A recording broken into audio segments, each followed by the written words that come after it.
다윗 왕이 나이가 많아 늙으니 이불을 덮어도 따뜻하지 아니한지라.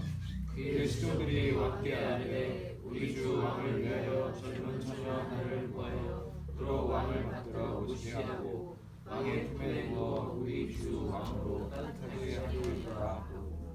이스라엘 사방 영토 내에 아리따운 처녀를 구하던 중 수넴 여자 아비삭을 얻어 왕께 데려왔으니 이 처녀는 심히 아름다워 그가 왕을 받들어 시중을 들었으나 왕이 잠자리는 같이 하지 아니하였더라.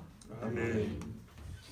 기도하겠습니다. 하나님 아버지, 오늘부터 열왕의 시대를 읽습니다.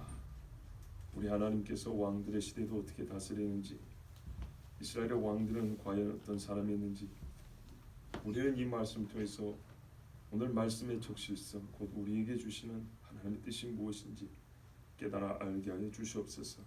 먼 옛날의 이야기를 듣습니다. 그러나 이 이야기를 들을 때마다 오늘을 보는 것 같고 내일을 예견하는 것 같은 하나님의 계시를 받게 하옵소서.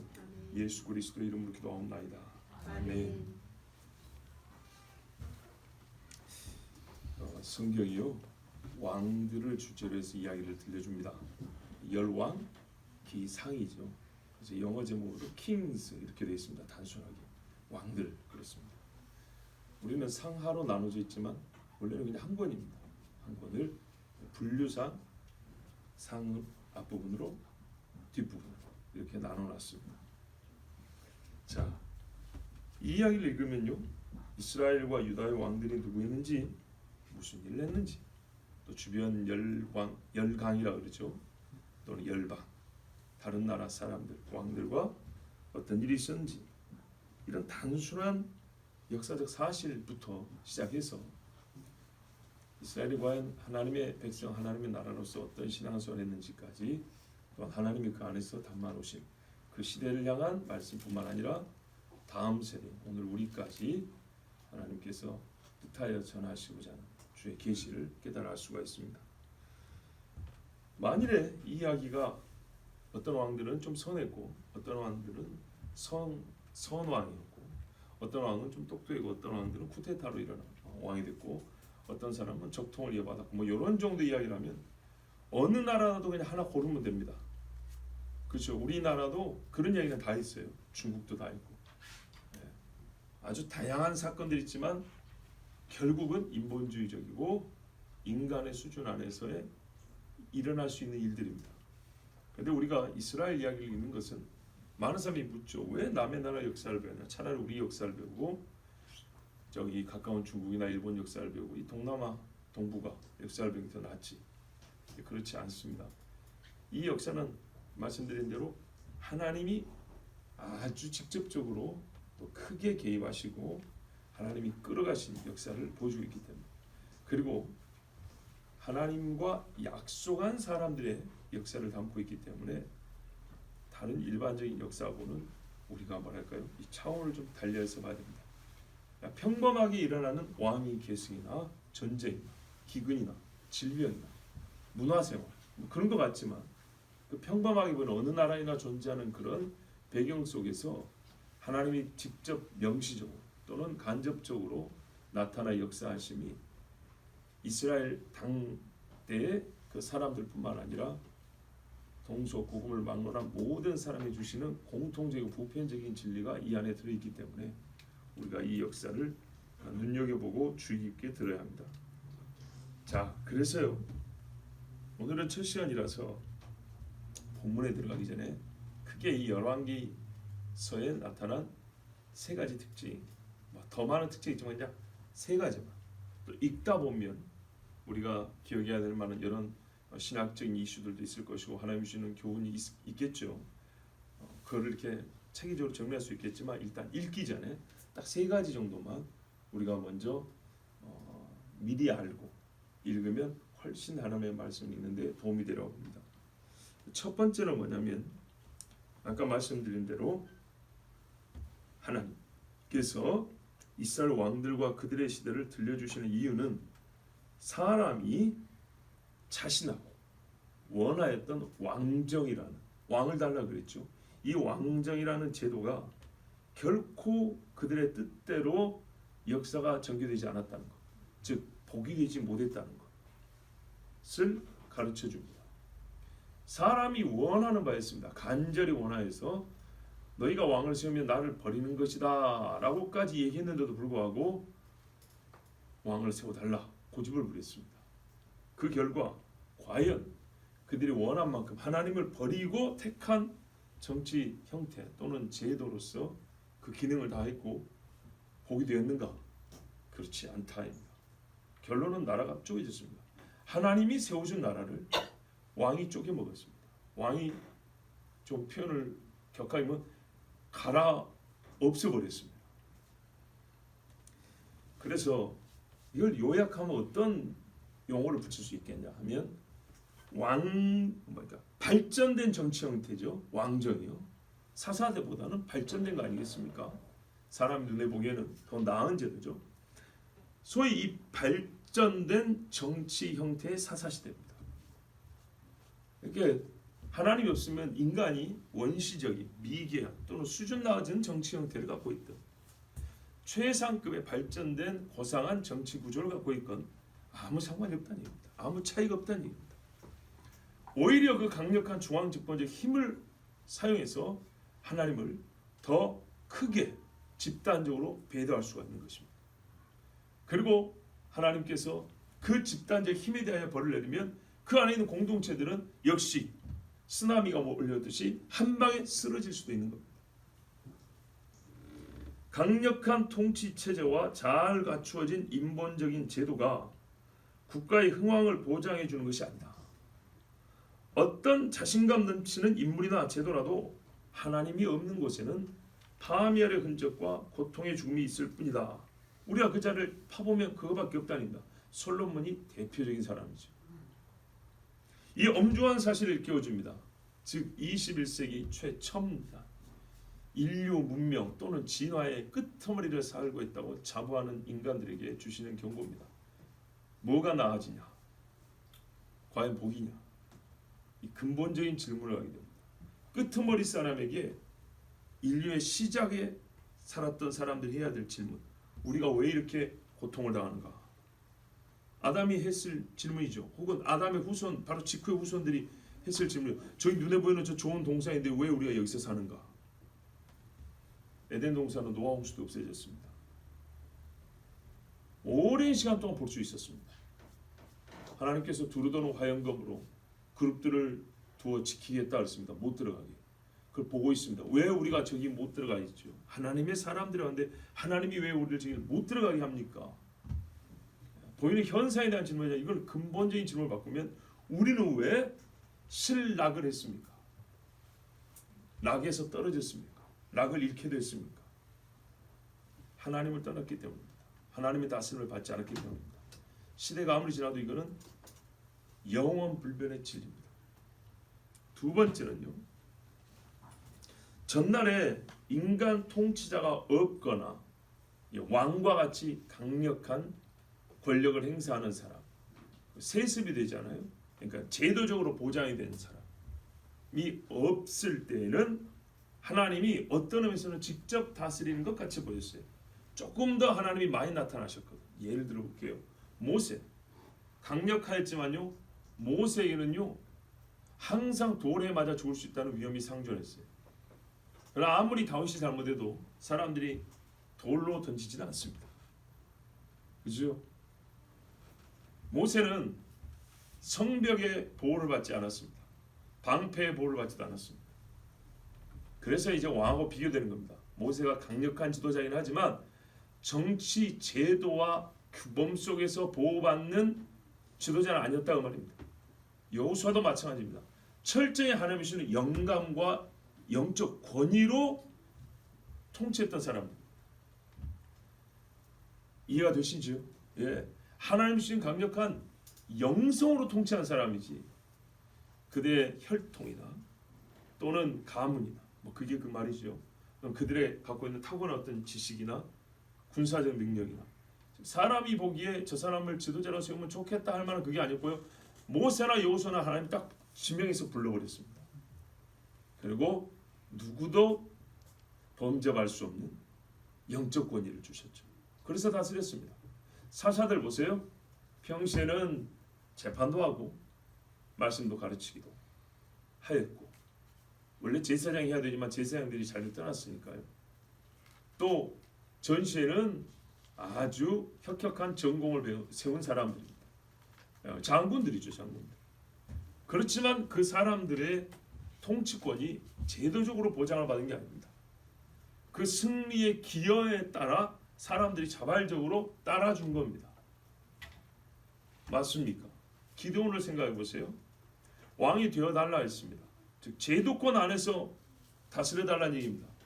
당신이 제도를 만들어도 좋고 지금부터 없던 왕정이라는 시스템을 만들어 좋다 이 말입니다.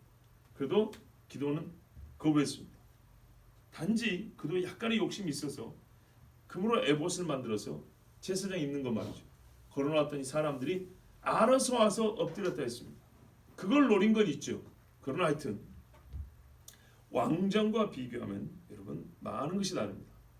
대통령만 보더라도 여러분 왕정은 절대 권력이잖아요. 처음에 하나님이 왕정을 세울 때 말했어요. 너희 자식들을 왕이 데려가서 종노릇 시킬 거다. 너희 밭에 있는 거 좋은 거 다 갖다 먹을 거다. 전시에는 너희 끌어다가 군사로 삼을 것이고 자기 피를 위해서 너희들을 함부로 데려다가 즉 노역도 시킬 수 있는 것이고 너희 자유나 재산권이나 여러 가지 얻는 것보다 잃는 것도 크게 많을 것이다. 실제로 그랬죠. 그 왜 그러죠? 법으로 이게 주어진 권한이고 권리이기 때문입니다. 그러나 모세는요 사람들 부르다 우리 집지어라 소리 안 했어요. 할 수가 없었죠. 전쟁할 때 여호와 이름으로 나가자 하면 백성들이 나올 수는 있어도 내 먹을 거 가져와라 이렇게 직접 말할 수는 없습니다. 그러나 왕이 되면 딱 지파별로 동네별로 뭡니까 할당을 하죠. 어디에서 소 몇 마리, 어디에서는 쌀 몇 가마니 가져와. 그 중에 제일 좋은 거 이런단 말이에요. 거기에 대해서도 누구 불만하지 않습니다. 당연하다고 생각합니다. 자, 이게 좀 길어졌는데요. 우리가 이거 구분할 필요가 있기 때문입니다. 전날에는 인간 통치자가 강력하였을지라도 그들은 제도적으로 보장받지 못하는 사람이었습니다. 그러나 이제 실제로 보면 왕보다 더 강한 통치권을 행사할 때가 있습니다. 그 왜 그러냐면 하나님의 임재가 더욱 확실하게 보였기 때문입니다. 모세와 함께한 하나님은 그 얼굴을 훤하게 하셨고 여호수아와 함께한 하나님은 전지에서 백전백승하게 하셨습니다. 사사들 뽕나무를 치던 아모스 이야기죠. 하여튼 등등 직업이 뭐든지 간에 평범한 농부에서부터 여자까지 겁쟁이부터 처음부터 용감한 태어날 때부터 나시린까지 별의별 사람 다 썼는데요. 그 사람이 다 사사가 될 수 있었던 것은 하나님의 어떻게요? 기름 부으심이 강력했기 때문입니다. 바로 그것이 유일하게 그들의 통치권을 확보해주는 근거였습니다. 그래서 그들을 볼 때 하나님이 우리를 다스린다는 것이 아주 강하게 나타났고 확인할 수 있었습니다. 그래서 비교하자면 사사 시대까지의 이스라엘 지도자들은 그들의 훌륭함도 있지만 그들 때문에 오히려 하나님이 직접적으로 우리에게 깊이 관여하시고 우리를 주장하시는구나라는 것을 많이 알 수 있었습니다. 보세요. 삼손에게 하나님이 엄청난 힘을 줘가지고 삼손이 힘을 발휘할 때 딱 보면 와 저건 하나님이 주신 힘으로다 바로 소리가 나오죠. 그런 것처럼 기드온이 전쟁에서 이겼지만 기드온은 훌륭한 사람이요 이것이 아니고요. 하나님이 저에게 능력을 주셔서 우리를 구원하게 하셨다. 이 소리가 절로 나온단 말이죠. 자 그런 것처럼. 그런데요. 이때 하나님께서 강력하게 현현이라고 그래요. 스스로 자기를 나타내서 신의 산이든 여리고든 자기를 나타내서 성막이든 다스리는 것을 사람들이 거부했어요. 영적인 이거 반역입니다. 그리하고 인간들이요. 하나님 여기까지 왔으니까 이제부터 좀 자유를 주세요 하는 것처럼 주님 밖에서 자기 눈에 보이는 주권자를 세웠어요. 자, 인간 지도자 모세, 여호수아, 사사들이 있었지만 이때는 하나님이 아주 강력하게 보였어요. 근데 강력하게 보이는 하나님 부담스러워서 그 밖에서 좀 살고 싶었어요. 하나님 좀 멀리서 도와줬으면. 대신에 그 강력함은 필요했기 때문에 왕권을 요구했다고요. 왕이 있으면 우리가 강해지리이다. 그런데 어떻게 됐습니까? 그래서 보면 알지만 하나님이 직접 나타나서 개입하시는 역사가 잘 안 보입니다. 사사시대까지만 하더라도 확실히 나타나는데, 똑같이 전쟁을 해도 사사시대까지는 그냥 분명히 기록을 해버립니다. 하나님이 누구에게 힘을 주시고 어떻게 해서 이기게 하셨다 그럽니다. 근데 이제 왕정으로 가면 어떻게 해요? 어느 왕이 동맹에서 전쟁을 했는데 졌고 이겼고 이렇게 나옵니다. 그리고 그 배경 속에 뒤에 숨어 계셔서 전쟁의 승패를 결정하신 하나님이 은근하게 나타날 뿐입니다. 그렇죠. 그러면 하나님이 역사하지 않나요? 안 한 것은 아니죠. 자, 이게 우리가 열왕기를 읽을 때 주목해야 될 점인데, 정리를 해보면요, 사람들이 주님 밖에 있는 자유를 누리고 싶어서 눈에 보이는 인간 주권자를 세웠지만, 하늘에 계신 하나님이 온 세상의 주권자라는 사실을 하나님 스스로가 역설적으로 사람 통치자가 높은 곳에 앉아있을 때 보이지 않는 섭리의 손으로 자기를 나타냈다는 얘기입니다. 그래서 훨씬 더 큰 스케일에서 내가 다스린다를 보여줬다는 얘기입니다. 이해가 되십니까? 보세요. 하나님께서 사사시대까지만 하더라도 매 전쟁마다 우리가 읽은 족조 하나님께서 이 전쟁을 이기기로 처음부터 작정해 주시고 답을 이미 주시고 어떻게 해서 이길 거라고 다 결론을 내주시고 싸워 이래서 이겼단 말이죠. 근데 왕정에 가면 그런 패턴이 자주 보이는 게 아니에요. 예. 오히려 그냥 정치 역학적으로 해석하면 말 될 것 같아요. 아수르가 흥왕했고 차기 패권 바벨론이 일어났고 조공을 바치다가 이것들이 반역을 했고, 우리나라도 옛날에 고려 때나 조선 때나 중국에 조공 바치다가 한 번은 반기 한번 들어봤다 그러다 뒤집어 두드려갖고 또 바치고 막 이런 것처럼 말이죠. 꼭 그런 일반 역사 이야기 같아요. 그런데 하나님께서 이렇게 말하죠. 뒤에 가서 이렇게 말하죠. 이 일이 이렇게 된 것은 여호와께서 누구를 죽이고자 하심이라. 누구 선지자를 통하여 말씀하신 바와 같아. 이런 식으로 조금 간접적이고 뒷북치는 것처럼 해석상 하나님이 일하셨다는 말씀하지만, 그 해석은 뭐예요? 실제로 사람들이 누가 어떻게 일하는지를 몰랐을 뿐이지 훨씬 더 국제적으로 전 세계적으로 하나님이 더 크게 역사했다는 것을 우리가 확인하게 된다 이 말입니다. 그러니까 하나님 손을 멀리 하려고 했던 왕정 요구가 결국에는 하나님께서 얼마나 큰 손을 갖고 계신지, 얼마나 강력한, 굳이 보이지 않고도 자기의 영광을 나타내시고 권능을 나타낼 수 있는 분인지를 여실히 보여주는 게 바로 열왕기상이라는 얘기입니다. 그러면 이제 우리가 신학적으로 한번 생각해보세요. 에스더서를 우리가 여기서 이미 보는 것 같아요. 그러니까는 이 영적인 이 독특한 색채가요, 에스더서에는 좀 더 진해진 거죠. 여호와 이름을 부르지 않아도 하나님이 그 나라를 어떻게 해요? 다스리죠. 그 나라의 법을 바꾸시죠. 맞습니까? 예. 세 번째, 열왕기서의 역사 기록은요, 읽는 자들에게 요즘하고는 좀 입맛이 안 맞다. 뭐 성경 전체가 그래요. 근데 입맛에 좀 안 맞다라는 느낌을 갖게 합니다. 무슨 말이냐? 상대적 해석의 여지를 주지 않습니다. 우리가요, 서신서나 신약성경을 보면 우리 쉬운 말로 깊어서 이렇게도 해석할 수 있고 저렇게도 해석할 수 있는 게 아닌가 한데, 구약 성경들은 대체로 단순한 필체입니다. 그죠? 상대적인 해석의 여지를 주지 않습니다. 다윗의 이야기를 읽고 누구는 다윗이 하나님께 저주를 받았다, 누구는 하나님께 복을 받았다, 이렇게 나누기가 어렵습니다. 그렇죠? 다윗은 하나님께 복 받은 자죠. 솔로몬은요, 복 받은 자죠. 자, 여기서 그들의 죄에 대해 하나님이 보응하시는 걸 지금 얘기하는 게 아닙니다.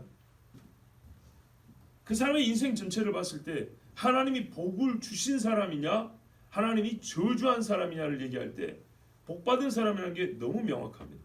자, 이렇게 쉬운 주제 말고 조금 더 어려운 주제들이 있을 겁니다. 읽다 보면. 그런데요, 해석이 서로 분분하거나 유보될 만한, 아직 잘 모르겠다 할 만한 것은 신학적인 문제가 아니고 오히려 역사적인 문제들이 더 많습니다. 하나님의 판단이 애매한 건 없고 오히려 이 왕이 몇 년도에 왕이 되고 몇 년도에 죽었지? 이런 문제들이 오히려 더 골치 아픕니다.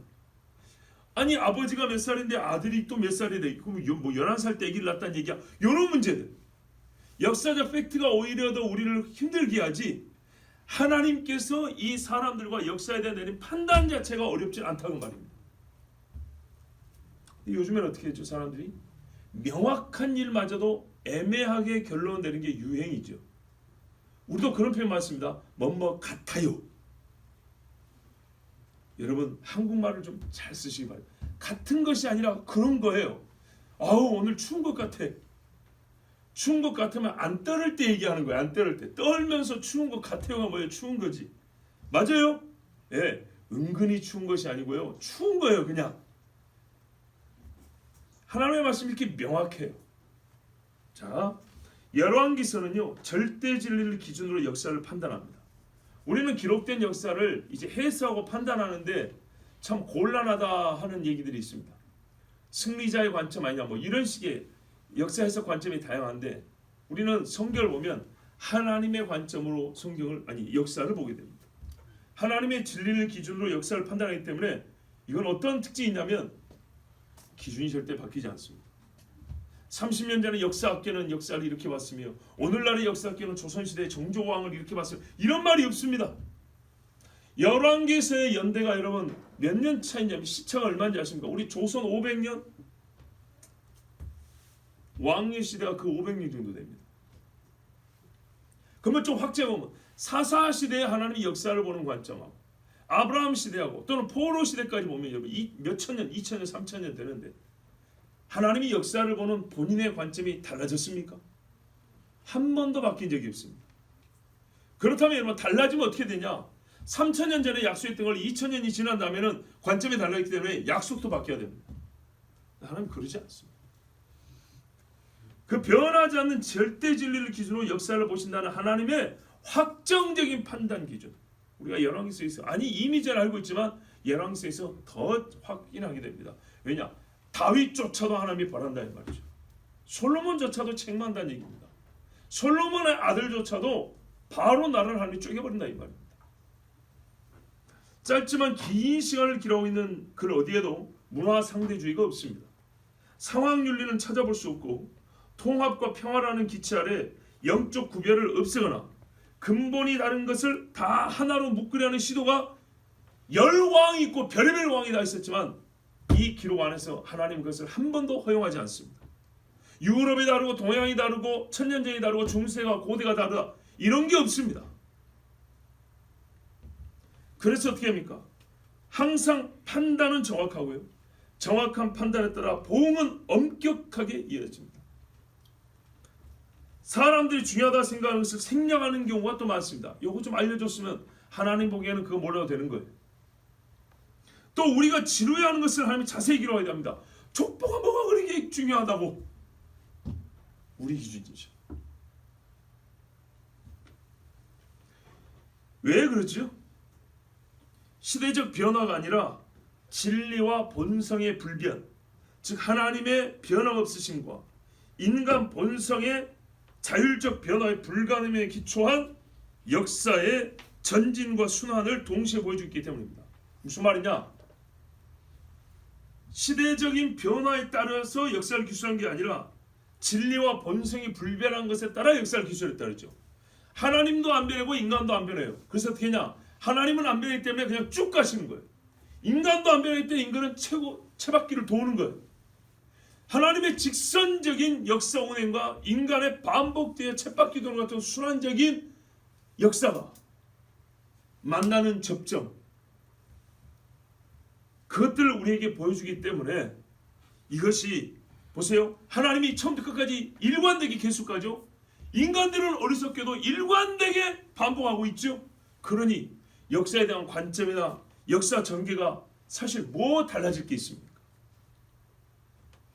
그 가운데서 하나님과 인간의 행동 원리, 하나님은 어떻게 일하시는가? 인간은 어떤 존재인가?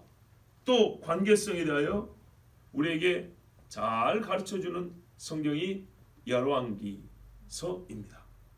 자, 또 다른 뭔가 중요한 주제들 우리가 간추릴 수 있겠지만 이 세 가지 정도를 생각하고 성경을 보면 매우 평범하게 보이는 것도 역시 하나님이시구나. 대단한 말씀, 큰 말씀, 하나님이 우리에게 주시는 정말 사랑과 하나님의 뭔가요? 그 아버지로서의 우리를 인도하고자 하는 마음이 정말 우리가 가슴 절절히 느껴지면서 말씀을 읽을 수 있을 것입니다. 본문을 보겠습니다. 다윗 왕이 나이가 많아 늙었습니다. 세월을 힘을 거스를 수 있는 사람은 없습니다. 그가 이불을 덮어도 따뜻하지 아니하다 그랬어요. 첫 번째 드는 의문이 이겁니다. 열왕이면 사울부터 얘기를 하지 왜 다윗부터 얘기를 했을까? 다윗 이후에 이스라엘과 유다의 왕들을 기록하고 있단 말이죠. 왜 사무엘 시대에 물론 살긴 했지만 사울부터 했으면 좋았을 것을, 아니 좋았다기보다는 그럴 수도 있을 텐데 왜 사울을 뺐을까? 를 생각해 보면 어디까지나 추정이지만 한 두 가지 정도 생각해 볼 수 있습니다. 일단 하나님께서 다윗부터 기록하려는 의도가 있었겠죠. 그 의도가 무엇인가를 추정이죠. 하나님이 말씀 안 해주기 때문에 우리가 확정적으로 말하기 어렵습니다. 추정해 볼 때 첫 번째는 뭐냐면요, 이후의 왕들이요 다윗의 집 사람들입니다. 그죠? 다윗을 계승하여 왕들이 계속 나옵니다. 그리고 그 집에서부터 왕국의 분열이 일어나서 소위 왕들의 시대가 개막되었기 때문입니다.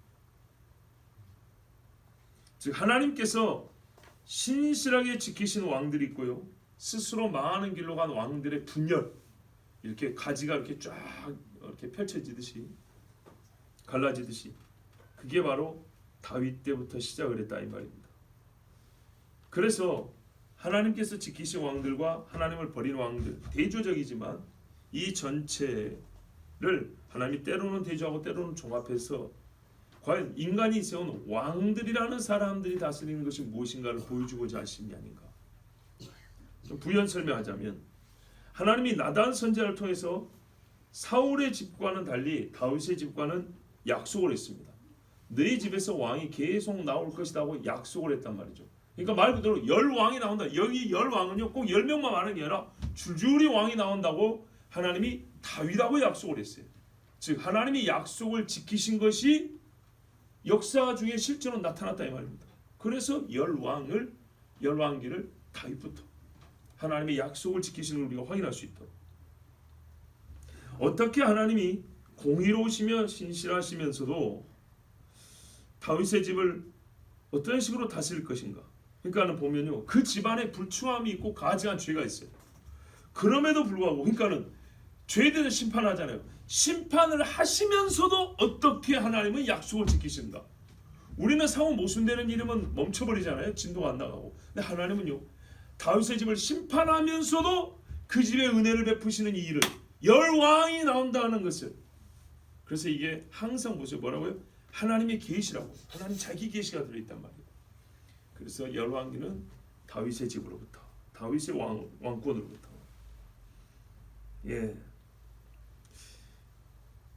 하나님과 이스라엘, 하나님과 다윗 집의 약속이 역사 속에서 실증되었다는 것을 보여주는 겁니다. 그래서 다윗부터 시작했다, 이렇게 저는 생각을 해봅니다. 이제 본문에는 다윗이 늙어서 이불을 덮어도 따뜻하지 아니한다는 사실을 가르쳐줍니다. 다윗의 시대도 저물었죠. 그러니까 다윗의 한참 때를 말해준 게 아니죠. 그러니까 다윗으로부터는 열왕이 시대니까 다윗의 임종 직전 이야기부터 시작하는 겁니다. 그러니까 다윗의 전체를 가르쳐 주려는 게 아니라 다윗의 끝으로부터 시작해서 일어나는 왕들을 보여주려 하는 거니까요. 히브리서에 보면 사람이 한 번 죽는 것은 정하신 것이다. 하나님이 정하신 것이라고 했습니다. 그리고 언제 죽게 하냐? 일반적으로 70, 강건하면 80. 제가 알기로 이 시편 90편의 말씀은 모세가 지으십니다. 모세 자기 몇 살 살았어요? 120세. 그때 사람들은요 하나님이 강간하면 110살, 120살 살 때였어. 그 형님 123세, 자기 제자격인 여호수아 110세. 그렇죠? 갈렙도 85세에 칼 들고 헤브론을 달려 올라갔는데 86세에 죽었겠어요? 아니죠. 85세 할 거 다 했는데 아마 몰라도 100살은 넘었을 겁니다. 그런데요 그 시대에 벌써 모세가 뭐라 그래요? 자기가 120세 살면서도 그래서 예언자죠. 앞으로는 보통 70에 죽을 거다. 그리고 80이면 오래 산다 할 거다. 자, 지금도 한번 보세요. 백수 시대요. 죄송합니다. 제가 근데 웃을랍니다. 평균 연령 얼마 나옵니까? 70대 넘어갑니까? 80 올라갑니까? 안 됩니다. 어렵습니다. 앞으로 더 어렵습니다. 전쟁으로 20대가 죽어가는 애들이 수십만 명, 수백만 명이 나올 건데 가뭄에 콩나듯이 100살 넘은 사람이 나오는 거지. 하나님 말씀대로입니다. 의사들이, 제약회사들이 별의별 짓을 다 해도 인간의 평균 수명은 70대입니다. 70대. 자 보세요. 다윗이 몇 살에 죽은지 아십니까? 70에 70. 근데요 죽기 전에 솔로몬을 왕으로 세웠어요. 죽기 전에. 그게 이제 2장이 나오 1장 후반부터 나오죠. 솔로몬하고 다윗하고 겹쳐요. 그러면 다윗이 지금 이불을 덮어도 따뜻하지 않을 때 나이가 몇 살일까요? 60대 후반 정도 되는 거죠. 60대 후반인데 이불을 덮어도 안 따뜻해요. 건강합니까? 안 건강합니까? 많이 안 건강하죠. 사람이 나이가 들면 몸이 차워집니다. 그렇죠? 쉽게 표현할게요. 우리 의사 아니니까요. 피가 약해지니까. 네. 피가 끓고 뜨거우면 몸이 뜨겁고 힘이 있는데 생명 피에 있다 그러죠. 네. 피에 힘이 떨어지니까 추운 거예요. 혈액순환 안 되면 찹죠. 추워요. 자, 또 한편은요 이렇게 생각해 볼 수 있어요. 육체의 고난을 많이 겪었어요. 악을 많이 저질렀다. 그래서 70밖에 못 살았다 아니라 하나님이 시키신 일도 많이 했고 하나님 뜻대로 산다고 살았지만 그러나 그 육을 많이 고생시키고 혹사시킨 것은 부정할 수 없는 사실이에요. 우리가 그런 말 하잖아요. 군인들 군복 멋진 거 입으면 젊을 때 멋있죠. 근데 이제 한 20-30년 지나면 뭐라 그래요? 골병 든다 그러죠. 젊을 때 한때라. 네. 그처럼 다윗이 젊어서 참 힘들게 살았지 않습니까? 그것도 영향이 있을 거고 하나님이 복 주신 건 복 주신 거고 또한 그를 그 자신이 자기 몸을 많이 또한 혹사한 것도 피해갈 수 없는 것이고 또 한편 이런 생각이 있어요. 하나님은 그에게 좀 일찍 안식을 주시는가 보다 라는 그런 생각도 있습니다. 그런데 이제 이 모습을 보고 신하들이 안 됐잖아요. 처방을 내립니다. 약을 안 해먹었겠어요.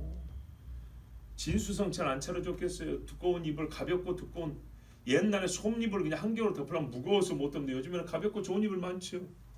그때 당시도 여러분 깃털로 만든 이불 없었겠어요? 양털로 만든 이불 없었겠어요? 왕한테 옛날에도 좋은 건 다 있습니다.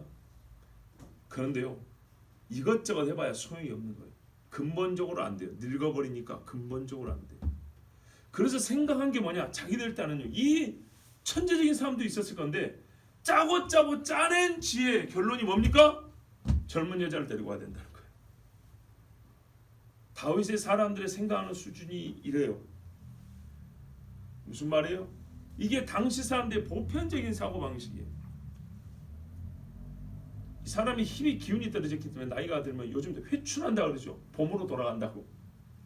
젊은 사람한테서 그 젊음의 길을 흡수해서 내가 젊음으로 돌아간다는 이거는 어디서 온 논리인지 이론인지 알 수가 없지만 그런 생각을 가지고 있었던 거예요. 그래서 젊은 여자를 데리고 와서 다윗하고 같이 생활하고 잠자게 하고 이렇게 한다는 거예요. 자, 이거 요즘 말로 불륜 아닙니까? 국가적 불륜을 조장하고 있고 가정 파탄을 신하들이 이거 자기들이 일으키려고 하는 뭐 그런 거죠. 요즘 한번 생각을 해보세요. 이래서 부인들이 가만히 있겠어요? 제 의문이 이거였어요. 다윗이 비와 빈이 몇 명이에요? 예? 결혼한 여자만 공식적으로 6명인데 이 여자들이 왜 가만히 있었을까요? 혹시 그랬을 수 있겠죠. 막았다가 다윗 일찍 죽어버리면 요즘 말로 자기가 책임질까봐 또 그런 것도 있죠. 다윗이 어떤 식으로든 간에 조금 더 살 수 있다면 지푸라기 잡는 심정으로 조금 더 살아야 왕비인 나와 나의 자식이 조금이라도 더 안전할 수 있기 때문에 다윗의 생존 시간이 좀 더 길어야 자기들의 그 차후를 준비할 수 있는 여유를 가질 수 있기 때문에 어쨌든 간에 이 신하들의 시도를 부인들이 막지 못했고 다윗도 거부하지는 않습니다. 저는 좀 아쉬운 것은 이 자체가 사실은 할 필요가 없는 것인데 다윗이 이거를 거부하지 않았다는 것에 대해서는 우리 신앙인으로서 좀 아쉽습니다. 그냥 있는 대로 말하면요, 다윗이 젊을 때부터 보인 그 사람의 본성 중에 하나는 뭐냐면 그냥 있는 대로 말하면 여자를 좋아한다는 겁니다. 싫어하는 남자가 어디 있겠지만은 좀 눈에 띄게 좋아합니다. 사울 왕은 아마 왕이니까 비슷했겠지만 그래도 기록상으로는 다윗같이 그렇게 많이 나오진 않습니다. 그래서 그러는 건지 하여튼 자기 건강을 지켜준다고 이 사람들이 이유를 들어서 젊은 여자가 필요합니다. 그러니까 누구도 막지 않았고 다윗도 거부하지 않아서 이제 신하들이 젊은 여자를 찾습니다. 3절에 보면 이스라엘 사방 영토 내에 아리따운 처녀를 구하던 중 이랬습니다. 여러분 궁에 이미 미인들이 한두 명 있었을까요? 많이 있었겠죠. 시녀들 중에 미인이 없었겠냐 이 말이에요. 그런데 왜 전국을 또 찾아 헤맸을까요? 미스 이스라엘을 뽑으려고 그랬을까요? 최고로 이쁜 여자를 뽑으려고 그랬을까요? 이거는 이스라엘 사람들의 어떤 뭡니까는 여인상이 있을 거라 그것까지는 제가 잘 모르겠어요. 근데 분명한 거는 누가 봐도 예쁘긴 예뻤다는 건데 예쁜 것만은 이유가 아니었을 것 같아요. 자, 그래서 자기들 나름대로의 기준을 정해가지고 수넴 지역까지 갔어요. 저 위쪽까지 가서 아비사이라는 여인을 데리고 왔습니다. 근데 이 여자는 옛날 보면 동녀 이렇게 돼 있어요. 예, 그러니까는 남자를 알지 못하는 여자다 이 말. 그러면 이게 이제 문제인데요. 다윗하고 나이 차이가 몇 살 날 것 같습니까? 50살 이상 차이 난다고 봐야 됩니다. 그러면 할아버지하고 손녀 정도입니다. 조금 이런 막 오그라들지 않습니까? 그래서요 가슴이 뜨거워서 하나님 앞에 막 뜨겁게 나온 것도 중요하지만 주께서 주신 계시의 정신과 말씀의 하나님의 그 주시는 말씀의 지식이 우리에게는 좀 더 필요합니다. 다윗이 하나님 앞에 마음이 뜨거워서 영감을 받아 외친 말도 많고 시도 많이 지었는데 이런 경우에 다윗이 처음부터 거절하였다면 훨씬 더 아름답지 않았을까? 다윗의 말년에 보면 아름다움과 부족함이 공제되어서 기록되어 있습니다. 이 땅에 그러니까 아무리 훌륭한 사람이라 하더라도 반드시 허물을 남기돼 있어요. 자기 의로 구원받을 수 있는 사람, 하나님께 은혜를 받을 수 있는 사람은 없습니다. 자, 이 여자가 수넴이라는 낯선 지역에서 찾아졌다는 것은 한편으로 이런 생각이 있습니다. 여러분 만약에 이 여자가요 진짜 다윗과 관계를 맺었다 합시다. 신하들은 그걸 원한 거거든요. 그래야 양기를 받을 거 아닙니까? 신하들은 그걸 원한 거예요. 그러면 만일에 이 여자가 그렇게 되면 정치적 힘이 생길 수도 있습니다. 그렇죠? 옛날에 첩들이라든지 하녀들이 왕하고 이렇게 관계한 후에 어떤 정치 세력을 형성하거나 영향력을 행사하는 경우도 있지 않습니까? 그래서 단순히 예쁘기만 한 게 아니라 그런 가능성이 가장 적은 동네나 출신을 또 찾지 않았을까. 이건 어디까지나 우리가 추정입니다. 하여튼 이 여자를 데리고 와서 왕에게 주었습니다. 우리 번역에 그 처녀는 심히 아름다워 그가 왕을 받들어 시중 들었다 했는데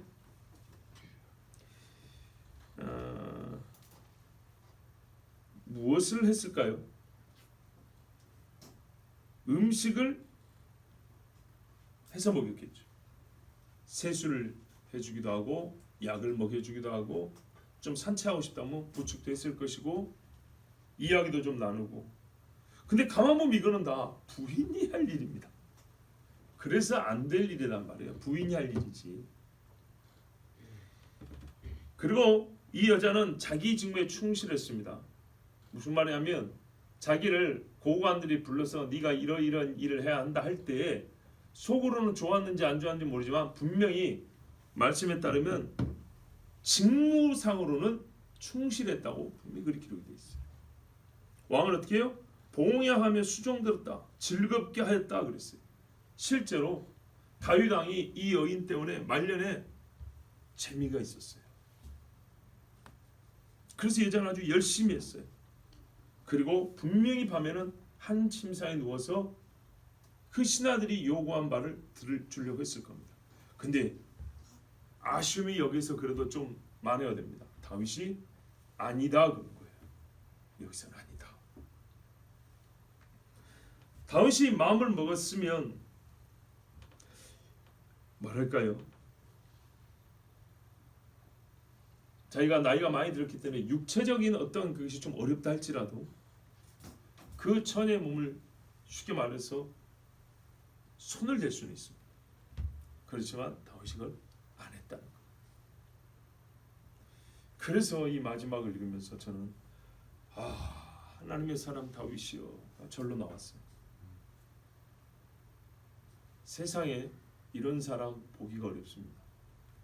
성경에 하나님이 욥을 보고도 욥을 봤냐? 세상에 그와 같은 자가 없다 그러죠. 정말입니다. 자, 1절부터 4절까지 첫 에피소드는 다윗이 누군가를 말해주는 것으로 결론을 냅니다.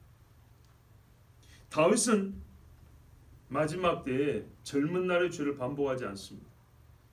숨길 필요가 없는 공개적으로 주어진 여자였지만 옛날에는 은밀하게 죄를 지었잖아요. 공개적으로 이제는 부인들도 암묵적으로 허락을 한 상태예요. 국가적으로 왕이 준 선물과 같은 주어진 여자였지만 뺏은 게 아니에요. 그렇지만 은밀한 곳에서도 범죄하지 않았습니다.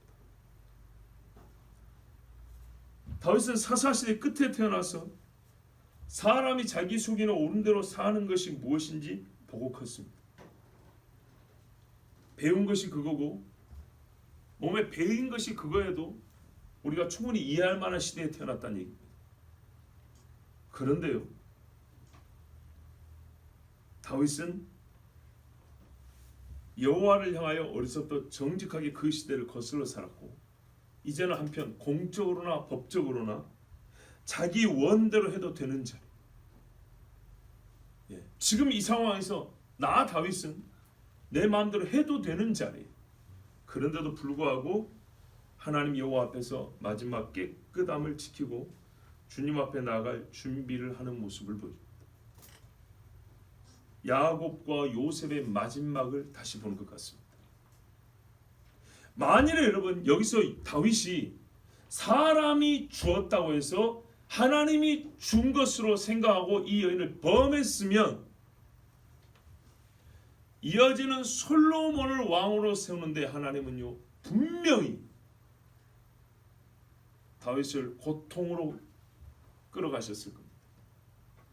그런데요, 직접적인 인과관계를 설치해 놓지 않지만 우리는 이 사건요 그리고 그래서 그러므로가 없어도 이걸 연결지어 읽을 수 있어야 합니다.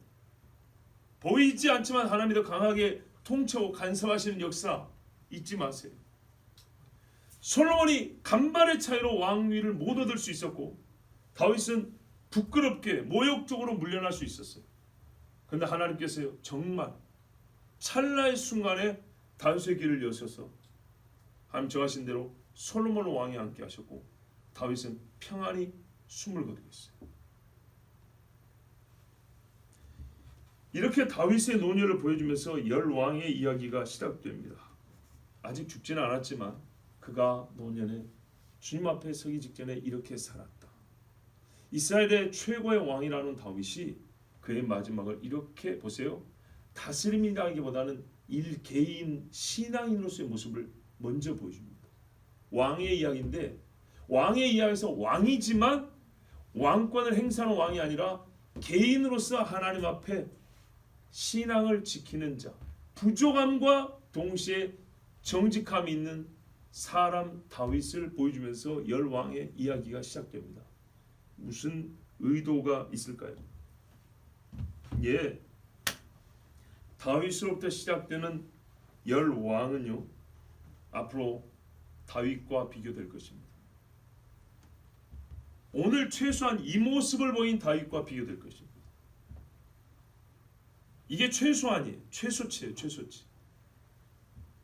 부인들이 있음에도 불구하고 주어진 여자를 데려다가 자기 즐거움으로 삼는 부끄러움, 부족함이 있어요. 그러나 하나님 앞에서 넘지 말아야 선을 넘지 아니하고 정직함과 깨끗함을 지키는 신앙인 다윗이에요. 하나님 위해서 내가 정직하다 그랬죠. 이 사건에는 다윗의 온전함이 100% 다 나타나지 않고 그의 위대함만 다 가득 차 있지 않아요. 그렇지만 결론은 어떻게 해요? 하나님 앞에서가 사라지지 않았어요. 그게 더 확실했어요. 이것이 앞으로 왕들을 평가하는 기준이 될 것입니다. 하나님의 절대 기준이 있다 그랬죠. 예.